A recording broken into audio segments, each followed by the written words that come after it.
டின்னருக்கு வழக்கத்துக்கு மாறாக தோசைக்கு பதிலாக சப்பாத்தி தான் பண்ணிக்கிட்டேன். சுட சுட சப்பாத்தியும் சைட் டிஷ்க்கு ஒரு முட்டை கறியும் வச்சு சாப்பிட்டா எப்படி இருக்கும், சும்மா அப்படிதான் இருக்கும். இதற்கு தேவையான பொருட்கள் வழக்கம் போல இதுக்கும் 2 வெங்காயம், 2 தக்காளி, இஞ்சி, பூண்டு, 2 பச்சை மிளகாய், கொஞ்சமா கொத்தமல்லி, ஒரு 10 முந்திரி இதெல்லாம் போட்டு வதக்கி ஆறுனதுக்கு அப்புறம் அரைச்சிக்கலாம். அரைக்கிறதுக்கு முன்னாடி இதுக்கு கூட காரத்துக்கு ஏற்ப மிளகாத்தூள், மல்லித்தூள், மஞ்சத்தூள், கரம் மசாலா தூள் போட்டு 1/4 கப் அளவுக்கு தயிரும் சேர்த்து நல்லா மைய அரைச்சிக்கலாம்.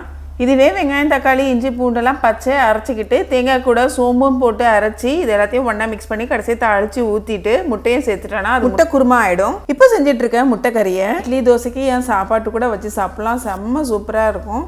மறுபடியும் கடையில் கொஞ்சமாக எண்ணெய் ஊற்றி சீரகம், பச்சை மிளகாய் போட்டு தாளிச்சதுக்கப்புறம் அரைச்சதையும் எடுத்து இதில் சேர்த்துக்கலாம். கூடவே தேவையான அளவு உப்பும் சேர்த்துக்கலாம். 5 மினிட்ஸ் மீடியம் ஃப்ளேமில் வதங்கினதுக்கப்புறம் கடைசியாக வேக வச்ச முட்டைகளையும் சேர்த்து கொத்தமல்லி இலைகளையும் தூவி விட்டுட்டோன்னா சூப்பரான முட்டைக்கறி ரெடி ஆகிடுச்சு. சுட சுட சப்பாத்தி கூட இந்த முட்டைக்கறியை வச்சு சாப்பிடும் போது செம்ம டேஸ்ட்டாக இருந்துச்சு.